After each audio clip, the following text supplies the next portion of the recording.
जी बच्चे लोग, कैसे हैं आप सब? उम्मीद करती हूँ कि आप सब बहुत अच्छे हैं और बहुत अच्छे से पढ़ाई कर रहे हैं। क्या पढ़ाई शुरू नहीं करी है अभी तक? यहाँ पे थोड़ी सी चिंता की बात आ जाती है।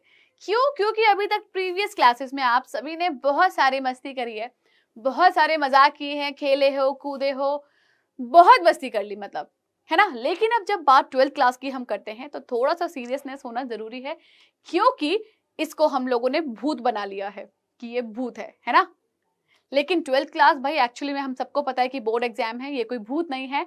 तो भूत समझ के हमको इसको डरना बिल्कुल भी नहीं है, इसके साथ जम के फाइट करनी है और हमको क्या करना है, आगे बढ़ना है, बोर्ड्स में अच्छे मार्क्स लेकर आने हैं, जिसके लिए हमें थोड़ी सी स्ट्रैटेजी की जरूरत होती है। जैसे कुछ टिप्स होती हैं, है ना, कुछ फॉर्मूलाज होते हैं, ठीक है, अच्छे से पढ़ाई करने के, तो उनको फॉलो करना है। देखो, पढ़ाई सब करते हैं, जो एक टॉपर बच्चा होता है वो भी पढ़ाई करता है, एवरेज बच्चा होता है वो भी पढ़ाई करता है, ठीक है, दोनों पढ़ाई करते हैं। लेकिन एक तरीका होता है कि पढ़ाई को किस तरीके से किया जाता है, उस चीज को किस तरीके से मैनेज किया जाता है, जहां से बच्चे जो होते हैं ना, एक कहते हैं कि हाँ ये बच्चा अच्छा नंबर लेकर आया। कैसे लेकर आ गया यार? एक एवरेज बच्चा सोचता है कि यार मैं भी तो ऐसी पढ़ाई करता हूँ, मैं भी तो इतनी पढ़ाई करता हूँ, मेरे मार्क्स ऐसे क्यों नहीं है। तो वहां पर डिफरेंस ना सिर्फ कुछ टिप्स का और एक स्ट्रैटेजीज कह सकते हैं हम, कि उनका डिफरेंस आ जाता है, कि पढ़ने के तरीके में बदलाव आ जाता है। तो यहाँ पर चलो थोड़ी सी उन्हीं बातों के ऊपर हम डिस्कशन करते हैं कि कैसे हम अपनी पढ़ाई को एक अच्छे लेवल पे लेके जा सकते हैं, ठीक है, जिसकी शुरुआत आपको वेरी फर्स्ट डे से यानी कि पहले दिन से करनी पड़ेगी। जहां पर सबसे पहले हम बात करेंगे भाई सिलेबस प्रिंट आउट की। ओके, तो यहाँ पर आपके पास जो सिलेबस आपको दिया हुआ होगा, तो इस सिलेबस को आपको क्या करना है, अपने पास रखना है। क्या रखना है? अपने पास रखना है भाई। और क्या करना है कि जो भी सिलेबस में मतलब जो भी टॉपिक्स हैं, आपको क्या करना है, आप जो पढ़ते जा रहे हो उस पे टिक मार्क करते जाओ। ओके, मैंने ये कवर कर लिया, ये कवर कर लिया, ये कर लिया, ये कर लिया, ये कर लिया।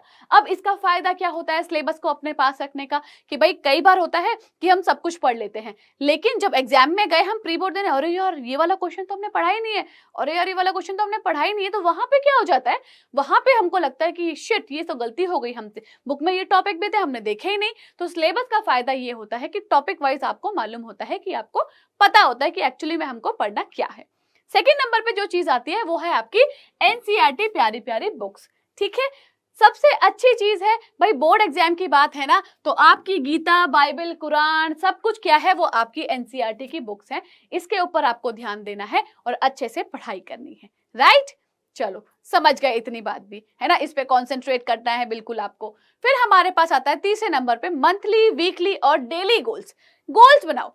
क्या होता है, मंथली गोल्स होता है, हम सोचते हैं यार हम उस दिन पढ़ेंगे, लेकिन उस दिन पढ़ने का फायदा क्या होगा, हम सोचते हैं अरे उस दिन पढ़ना है ना, अभी तो बहुत दिन बाकी है उस दिन में। जब महीने में हम अपने गोल्स बनाते हैं, सेम वही वीक में होता है कि अरे यार हमने तो फ्राइडे को डिसाइड किया था हम फ्राइडे को पढ़ेंगे, तो आज तो मंडे है, आज क्या पढ़ना है। लेकिन अगर डेली गोल्स बनाते हैं ना, हम डेली गोल्स को अपने साथ रखते हैं, तो यहाँ पर हम समझते हैं कि अच्छा आज हमको ये पढ़ना है, इसका मतलब हमको पढ़ना ही है। एक दिन पहले आप अपनी तैयारी करके बैठो कि मुझे अगले दिन किस तरीके से पढ़ना है और कैसे पढ़ना है, ये सबसे ज्यादा यूजफुल रहता है, ठीक है। और इसको हम ऐसे भी कह सकते हैं कि डेली के हिसाब से, वीक के हिसाब से, मंथ के हिसाब से आप अपने सिलेबस को क्या कर सकते हो, डिवाइड कर सकते हो, ब्रेक कर सकते हो, ठीक। चलो इसके बाद हमारे पास क्या आता है भाई, नोट्स बनाते चलो। तो नोट्स बनाते चलो मतलब जब आपने पहला चैप्टर उठाया है, तो पहले चैप्टर में आपने जो भी पढ़ा है उसका साथ साथ क्या करो, नोट्स बनाते चलो, ठीक है। स्टार्टिंग से बिल्कुल पढ़ते चलो और कॉपी में लिखते। ये नहीं कि आपको कि बहुत सुंदर सुंदर लिखना है, मैं ऐसा नहीं कहती हूँ। लिखो, एक प्रॉपर वे में लिखो, हेडिंग डाल के लिखो कि अच्छा आज ये पढ़ा है, डेट डाल के लिखो, हेडिंग डाल के लिखो कि इसमें मैंने ये चीजें पढ़ ली हैं, ठीक है। बिल्कुल बिगनिंग से अपने नोट्स बनाते चलो, चाहे वो आपके टीचर के नोट हो या आपके नोट्स हो, कोई दिक्कत वाली बात नहीं है। फिर हमारे पास आता है अटेंशन दो अपने सब्जेक्ट को। भाई अपने सब्जेक्ट को बहुत अटेंशन चाहिए, क्योंकि हम सब लोग कौन है, अटेंशन सीकर है, हम सबको अटेंशन बहुत पसंद है कि हाँ हम पे लोग ध्यान दे। तो हमारा सब्जेक्ट भी बिल्कुल ऐसा है, अगर आप इस पर अटेंशन नहीं दोगे ना तो ये भी गुस्सा हो जाएगा, नाराज हो जाएगा, ठीक है। तो हमें इसको नाराज नहीं होने देना है, तो अपने सब्जेक्ट पे ध्यान दो, फोकस करो कि मुझे क्या पढ़ना है और कैसे पढ़ना है, बस इतनी सी चीज, ठीक है। इसके बाद हमारे पास क्या आता है भाई, रिवीजन करो। रिवीजन करो मतलब जो आप पढ़ रहे हो, ठीक है। तो उस पढ़ाई के लिए जो अगर मैंने मंडे से लेके मैंने सैटरडे तक जो भी पढ़ा है, मैंने मंडे से लेके सैटरडे तक जो भी पढ़ा है, इसके बाद मेरे पास संडे का दिन बचा, ठीक है। या फिर संडे को आप अगर अपना चीट डे रखना चाहते हो कि मेरा बिल्कुल मन नहीं है संडे को भी पढ़ने का, तो भाई मंडे से लेके फ्राइडे तक जो भी आपने पढ़ा है, तो क्या ध्यान रखना है कि भाई आपके पास फिर आता है सैटरडे। तो सैटरडे को आपको क्या करना है, आपको यहां पर बनाने हैं आपके सुपर नोट्स, या फिर जिनको हम क्या बोलते हैं, चीट नोट्स बोलते हैं, ठीक है। इनको आप चीट नोट्स भी बोल सकते हो, राइट। क्या बोलोगे आप इनको, चीट्स नोट भी बोल सकते हो। कि आपको यहाँ पर क्या करना है, यहाँ पर ये जो आपने पूरे हफ्ते पढ़ा है ना, मंडे से लेके फ्राइडे तक जो भी पढ़ा है आपने पूरे हफ्ते, यहाँ पर सैटरडे को आपको रिवाइज करना है। और ये जो रिवीजन कर रहे हो आप, उसके छोटे छोटे से चीट नोट्स बना लो कि जो बिल्कुल एंड टाइम पे क्या होता है ना, हमारे पास जो हमने प्रॉपर वे में नोट्स बनाए होते हैं, उनको पढ़ने का इतना टाइम नहीं हो पाता है, फटाफट फटाफट फटाफट रिवीजन करना होता है हमें। तो ये जो चीट नोट्स होते हैं ना, ये उस टाइम पे हमारे पास काम आते हैं कि बिल्कुल एंड टाइम पे अब मुझे रिवीजन करना है, इतने सारे चैप्टर्स हैं, तो भाई फटाफट से क्या करें हम, चलो चीट नोट्स निकालो अपने चैप्टर वाइज और उसको पढ़ना शुरू कर दो। समझ गए। तो यानी कि जो आपने नोट्स बनाए थे ना, लेंदी वाले प्रॉपर वे में जो नोट्स बिगनिंग से बना के चल रहे हो स्टार्टिंग से, वहां से जब आप ये शॉर्ट नोट बनाओगे ना, तो वहां पे आपको समझ में आएगा, जो आप पढ़ रहे होगे उस टाइम आपको समझ में आएगा कि अच्छा, यहाँ जो मैंने इतना लंबा लिखा है, इसको तो मैं ऐसे चुटकियों में याद कर सकता हूँ, छोटी सी लाइन में। तो वो जो छोटी सी लाइन बना के आपने लिखी है ना, वही क्या होती है, चीट नोट होती है, या फिर जिसको आप क्या बोलते हैं, सुपर शॉर्ट नोट्स बोलते हो, ठीक है। चलो, एग्री करते हो ना इन चीजों से, बहुत बढ़िया। आगे बढ़ जाते हैं। नेक्स्ट हमारे पास आता है कि डिस्ट्रैक्शन बहुत होता है। बहुत सारे बच्चे बोलते हैं कि हमको ना डिस्ट्रैक्शन बहुत होता है।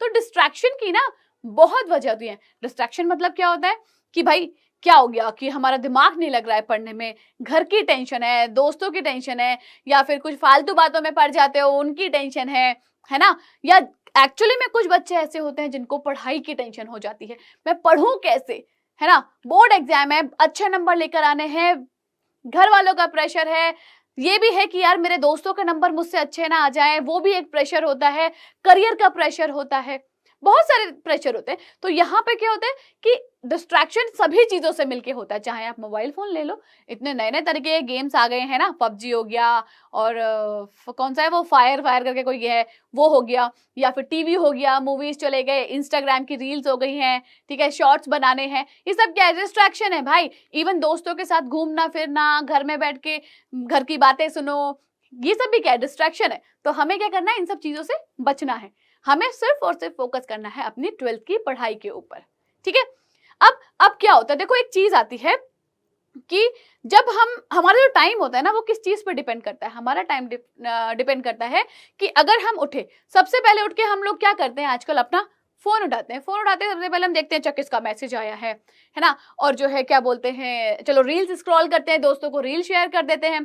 तो ऐसा कहते हैं, एक साइंटिफिक जो स्टडी थी उससे पता चला था कि जो हमारे दिन की शुरुआत होती है ना, वो उसी पे डिपेंड करता है हमारा पूरा दिन। कि अगर मैंने उठते के साथ ही रील्स देखना एक बार स्टार्ट कर दिया, शुरू कर दिया, तो उसका आधा घंटा जो है मेरा बर्बाद हो जाएगा वही रील्स देखने में और शेयर करने में, ठीक है। तो वो आधा घंटा आप लोगों ने वहां पे बर्बाद कर दिया, क्या फायदा हुआ उसका। इससे अच्छा उसको हम किसी चीज में यूज कर सकते थे, राइट। कि उठते ही आप जो है क्या बोलते हैं, अपने पढ़ाई लिखाई पे थोड़ा सा ध्यान दे लो, है ना, बोर्ड एग्जाम की क्लास है इसीलिए, ठीक है। चलो फिर ठीक है, अगला क्या आता है हमारे पास, मोस्ट इंपॉर्टेंट चीज। लेकिन इससे पहले यहां पर इतना ही पहले बोलूंगी मैं कि जो आपने अभी तक पढ़ा है उसको थोड़ा सा कोरिलेट करना है आपको 12th क्लास के साथ। कुछ ऐसे टॉपिक्स हैं जो 12th क्लास में बिल्कुल अच्छे से पढ़ने को मिल जाते हैं, जो कि आप पढ़ोगे, ठीक है। और लास्ट में मोस्ट इंपॉर्टेंट चीज क्या आ जाती है आपके पास, डोंट डिपेंड ऑन एनीवन, यानी कि किसी के ऊपर डिपेंड मत रहो, ठीक है। एक कहावत भी है कि भाई जहां चाह वहां राह। अगर आप चाहते हो अच्छे नंबर लेकर आना, तो बिल्कुल उसके लिए राह आप अपने आप बनाते चलोगे, ठीक है। तो इसके साथ यहां पर आपको समझ में भी आया होगा कि आज की इस क्लास का मोटिव क्या था। उम्मीद करती हूँ सारी की सारी चीजें आपको समझने में आसानी हुई होगी, और अपनी 12th क्लास में आप इन सब चीजों को फॉलो करोगे और अच्छे मार्क्स स्कोर करोगे। Bye bye.